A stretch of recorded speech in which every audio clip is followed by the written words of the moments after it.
Olá, estamos aqui novamente, mais um dia na nossa peregrinação de Lucas.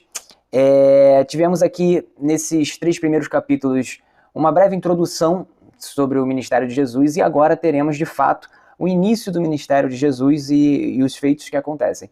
Então, só relembrando, no último capítulo nós falamos um pouco sobre João Batista e sobre o batismo de Jesus. E agora a gente vai começar o capítulo 4, lendo sobre a tentação de Jesus. Então, vamos lá? Capítulo 4. Jesus, cheio do Espírito Santo, voltou do Jordão e foi levado pelo Espírito ao deserto, onde, durante 40 dias, foi tentado pelo diabo. Não comeu nada durante esses dias e, ao fim deles, teve fome.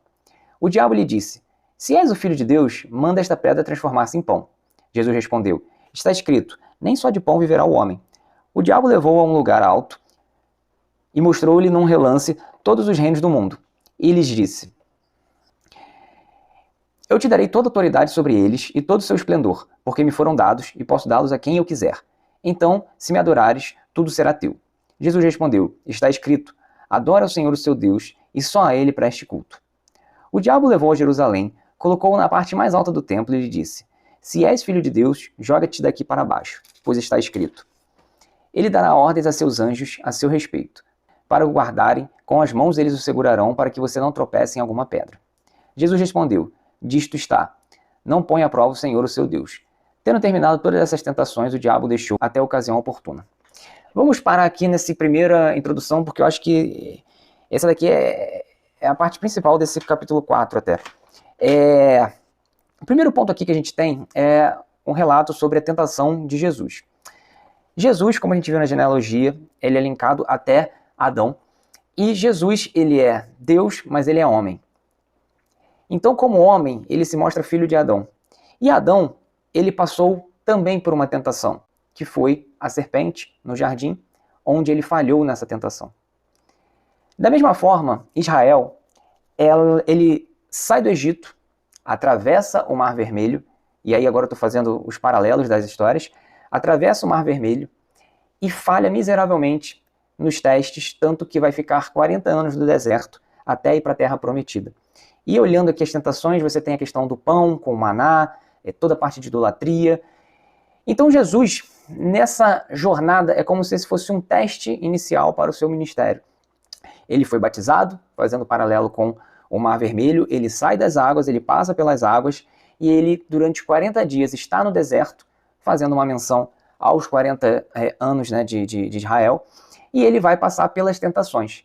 Só que diferente de Adão e diferente do povo de Israel, Jesus ele vai vencer as tentações. Ele não vai cair nas tentações. Isso é como se fosse já a aprovação do início do ministério de Jesus. Tanto que todas as respostas que são dadas por Jesus estão no livro de Deuteronômio. Então, primeiro de tudo, como é que se combate as tentações? Como é que se combate ao diabo? Não é com inteligência, não é com discursos vãos, não é com argumentos, mas com a palavra de Deus. E Jesus conhecia de cor a palavra de Deus e vai responder todas essas tentações com o livro de Deuteronômio, talvez fazendo exatamente esse paralelo de um povo que está ali saindo do deserto em direção à Terra Prometida. E aqui a gente tem a primeira tentação que está aqui, que o diabo pede para Jesus transformar a pedra em pão. E essa tentação, ela é até um pouco mais profunda, né? Porque existia fome, então o Lucas fala aqui que Jesus teve fome, e o Satanás, ele faz ali um teste de Jesus para que Jesus, ele transformasse as pedras em pães para comer. Qual é o grande problema em transformar a pedra em pão? Porque prostrado me adorares, você está trazendo idolatria, né? E jogar a Deus, e se jogar do monte, né, para que Deus pegue, também tentando a Deus. Mas e o transformar a pedra em pão? Na verdade, você tem poder para fazer isso e você tem uma necessidade de comer que você está sentindo fome. Só que aqui, Satanás ele tenta, até fazendo um paralelo com o maná e fazendo um paralelo mais à frente com a oração do Pai Nosso, está tentando tirar essa dependência de Deus nos dar o pão nosso de cada dia, para que Jesus fosse lá e resolvesse os problemas dele com as suas próprias forças, com a sua própria mão. Depois ele vai vir aqui e falar sobre os reinos do mundo. Se prostrados me adorares, eu tirei todos os reinos do mundo. E Jesus vai lá e rebate ele com outra palavra de Deuteronômio, e depois ele vem, e olha que astúcia, Satanás usa a palavra de Deus, ele usa Salmo 91, versículos 11 e 12, para testar o Filho de Deus. Então, o que Satanás tenta é confundir Jesus para que Jesus caia numa armadilha usando a própria palavra de Deus. Satanás aqui, ele não mentiu. Ele pegou um trecho de um contexto para criar uma armadilha para Jesus. Só que Jesus, conhecedor da palavra, com a palavra decorada, não cai nessa armadilha. E isso é o motivo de tantos crentes estarem caindo em armadilhas. Por quê? Porque não usam a palavra e ficam suscetíveis a pequenos trechos retirados, sendo usados por discípulos de Satanás para levar as pessoas para a perdição. Pessoas que se aproveitam de trechos fora de contextos e conseguem enganar muitas pessoas. Por quê?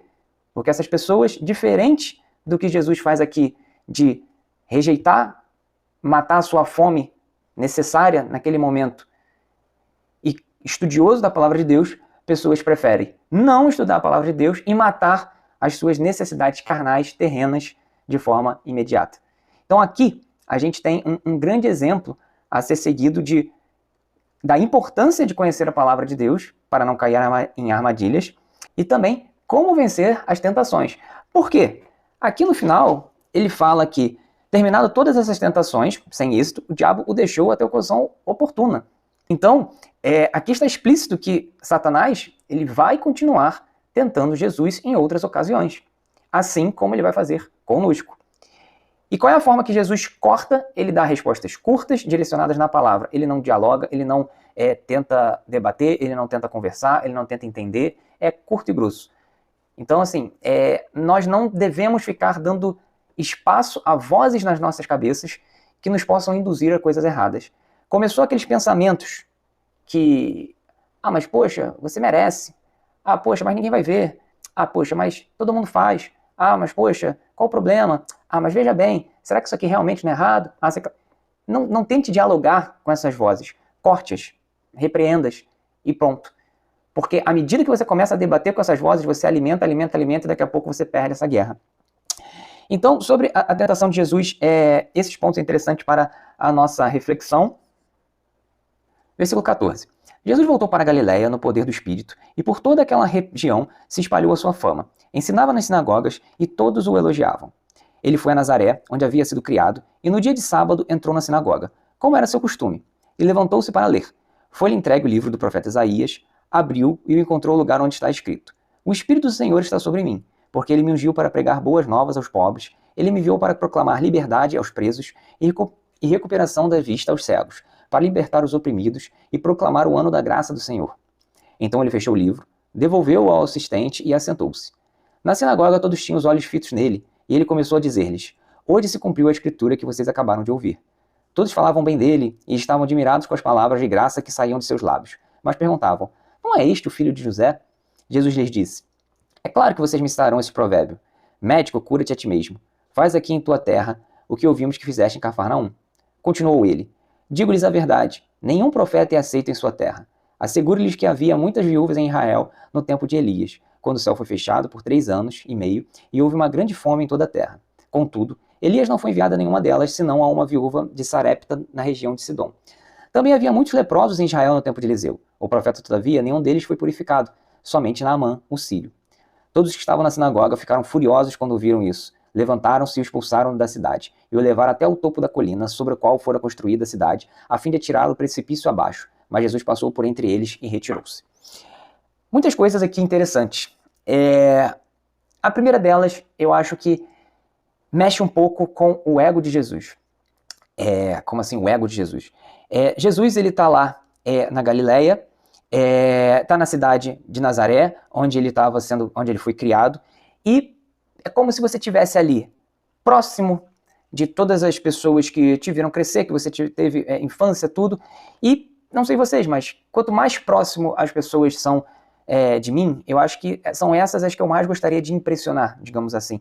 Eu não tenho uma preocupação com uma pessoa que eu nunca mais vou ver na vida, né? Você se preocupa com as pessoas que estão ao seu redor, com as pessoas que você quer bem, com as pessoas que você quer que tenham admiração por você, e Jesus estava nesse ponto. E o que acontece aqui? Jesus pega Isaías 61 e ele lê os versículos 1 e 2 de Isaías, que fala sobre o quê? Fala sobre o Messias que viria. E até aqui, tá tudo bem. Todos olham para ele, ele fecha o livro e fala, hoje se cumpriu a escritura que vocês acabaram de ouvir. E nessa hora, todo mundo, está escrito aqui no 22, todos falam bem dele, estava admirado com as palavras de graça que saíam de seus lábios. Ponto. Até esse momento, quando Jesus fala, hoje se cumpriu, ele está falando que ele é o Messias. Só que talvez aquele povo não tinha entendido ainda, até porque aqui a gente vai ver que eles vão falar, não é este o filho de José? José é o carpinteiro. Eu comecei, isso daí não é aquele garoto que ficava aí e fazia as mesmas coisas que o pai, fazia os móveis e tal, não era aquele menino e tal, como um menosprezo. E isso é algo que acontece com a gente. Pessoas que estão acompanhando a gente, às vezes, tendem a não dar tanta credibilidade quanto as pessoas de fora. Na empresa, uma vez, um chefe meu falou, o melhor chefe é aquele que você não tem, que você encontra de vez em quando. Porque a partir do momento em que você começa a trabalhar com a pessoa, você começa a ver um monte de coisa que antes você não sabia, e isso aí começa cada vez mais a diminuir a admiração que você tem por ela. Agora, quando fazer uma palestra de um coach, de um super chefe, você, cara, esse era o chefe que eu gostaria de ter para sempre. E que pessoas que trabalham com ele vão falar, não é bem assim não. E é mais ou menos isso que acontece. Às vezes, quando a gente está muito perto de pessoas que nos conhecem, gera uma descredibilidade. As pessoas tendem a ser... Não gera uma descredibilidade, né? Mas gera uma desconfiança. Poxa, mas, por exemplo, o Diego virou diácono. Mas eu vi o Diego aqui... apesar que a gente está numa igreja recente, né? Mas, eu vi o Diego fazendo tanta besteira quando era jovem. Agora, vai falar, vai pregar e tal, essas coisas. Isso, mais ou menos, o que acontece aqui, não dessa questão de besteira, né? Mas isso aqui, existe uma descredibilidade. Mas até aqui, tá tudo bem. Tá tudo bem. Só que Jesus ele vai para um outro caminho. A continuação desses versículos de 1 e 2, o versículo 3, eu anotei aqui, fala assim, e darei a todos os que choram em Sião uma coroa ao invés de cinzas. E vai falando sobre a vingança de Israel sobre aquele momento de opressão que estava vivendo. Jesus ele não cita isso, que era talvez o que todo mundo estivesse esperando, ele muda. Ele aproveita essa incredulidade que estão tendo nele e fala assim, contudo, Elias não foi enviado a nenhuma delas, falando sobre Elias, né? Sobre as viúvas de Elias, que na época que teve a seca em Israel, e Elias, ele foi visitar uma viúva que não era de Israel. E os Eliseu, que não curou um leproso também de Israel, curou o chefe do exército inimigo. O que Jesus faz aqui? Colocar que o Messias viria não somente para os judeus, mas também para os gentios. E já dá um prefácio de que os judeus o rejeitaria e por isso ele atenderia os gentios. O que acontece aqui? O pastor começa a falar uma mensagem que eu acho que vai ser aquela mensagem triunfal de poxa, vou sair daqui abençoado, e de repente no meio do caminho vem me colocar uma culpa, eu não vou ser abençoado. E eu estou aqui passando um momento difícil, que eu achei que eu ia ter uma vitória, e o pastor fala que eu não vou ter uma vitória, que meu vizinho que nem a igreja frequenta, vai ter essa vitória. Logo, se gerou a revolta. E olha que curioso, e olha que interessante. O que acontece nessa revolta? Eles levam Jesus ao topo da colina para atirá-lo precipício abaixo. E aí, vamos lá. Qual foi uma das tentações de Jesus que o diabo fala? Atire-se da colina e os anjos o guardarão. Imagine que na cabeça de Jesus possa ter passado, eu quero mostrar que eu sou Messias, eu quero mostrar que eu tenho credibilidade para esse povo, então vou me atirar desse precipício e vou flutuar, pois ele tinha todos os poderes para isso, e vou mostrar através do caminho mais fácil que eu sou o Messias. E talvez todas aquelas pessoas parariam, olhariam assustadas, porque eles queriam ver os milagres que tinham acontecido antes, né? Como diz aqui no versículo 23, faz aqui em tua terra o que ouvimos que fizeste em Cafarnaum. Eles queriam ver milagres para saber que Jesus... E Jesus talvez aqui tenha tido mais uma tentação. Não posso afirmar isso, mas é um paralelo interessante que faz que Jesus vence ali e agora passa numa situação que talvez aquelas mensagens que estão contidas na Bíblia, no livro de Salmos, pudessem ter ecoado na cabeça dele num momento de fragilidade, se ele não fosse firme na palavra. E isso é pra gente um alerta de coisas que, sementes que a gente deixa às vezes colocar na nossa cabeça, que numa situação dessa, que onde eu falo, eu vou converter todo mundo agora, até pensando em fazer o bem, você vai lá, tropeça e faz o mal, e erra. Então, mas Jesus, ele simplesmente passa por eles e vai embora. Não tinha chegado a hora de Jesus partir, então aqueles homens não tinham poder nenhum sobre a vida de Jesus. Continuando aqui no versículo 31. Então ele desceu a Cafarnaum, cidade da Galileia, e no sábado começou a ensinar o povo. Todos ficavam maravilhados com seu ensino, porque falava com autoridade. Na sinagoga havia um homem possesso de um demônio, de um espírito imundo.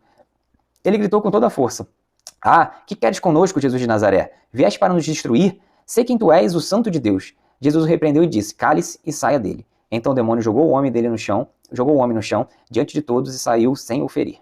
Todos ficaram admirados e diziam uns aos outros: que palavra é essa? Até os espíritos imundos ele dá ordem com autoridade e poder, e eles saem. E a sua fama se espalhava por toda a região circunvizinha. Jesus saiu da sinagoga e foi à casa de Simão.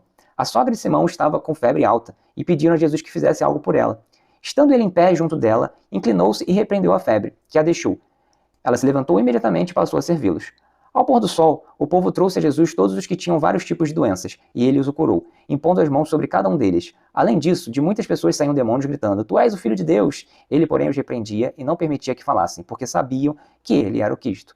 Ao romper do dia, Jesus foi para um lugar solitário. As multidões o procuravam, e quando chegaram até onde ele estava, insistiram que não as deixasse. Mas ele disse: é necessário que eu pregue as boas novas do reino de Deus noutras cidades também, porque para isso fui enviado. E continuava pregando nas sinagogas da Judéia. Note que Jesus estava sempre mencionando aqui que ele estava ensinando nas sinagogas. Então, novamente, hoje em dia, com culto online, com essas coisas, perdeu-se muito, tentam, na verdade, tirar-se muito da importância da igreja. Mas você vê aqui que Jesus, ele estava sempre nas sinagogas. Por que será? Será que ir para a sinagoga não é importante? Será que ir para a igreja não era importante? Mas aqui, o que é interessante é que aqui faz um link com duas coisas bastante distintas. Existe uma questão espiritual, Jesus expulsa um espírito imundo, e o que é necessário para expulsar esse espírito imundo? Uma questão sobrenatural, somente. Não existe remédio, nem alho, nem simpatia para expulsar demônios. Somente oração, algo espiritual. Mas assim como ele tem poder sobre os espíritos, e também ele tem poder sobre as doenças. Assim como ele fala aqui que ele curou a sogra de Simão de uma febre alta. Não sabemos qual era a gravidade dessa febre. Pode ser algo gravíssimo, como não. E esse como não é que eu acho que vale a pena a gente lembrar que Jesus ele atua tanto nas grandes coisas, como a expulsão de um demônio, como nas pequenas coisas, como apenas curar uma febre. E às vezes a gente esquece disso, às vezes a gente deixa Jesus como o último recurso, né? A oração como último recurso. Eu tô com dor de cabeça, eu tomo uma Novalgina que passa. Eu tô com isso, eu tomo alguma coisa que passa. Eu tô com câncer. Bem, câncer já era, e câncer tem que orar. Então, que a gente possa lembrar também que Jesus, ele é Deus nas grandes coisas como nas pequenas coisas. Então que, novamente, fazendo até um paralelo com o capítulo 2, que a gente ore pelas pequenas coisas também e peça direção nas pequenas coisas das nossas vidas. É isso, gente. Mais uma curta meditação aí do livro de Lucas. Espero que vocês estejam gostando e vamos continuar. Amanhã tem mais. Tchau!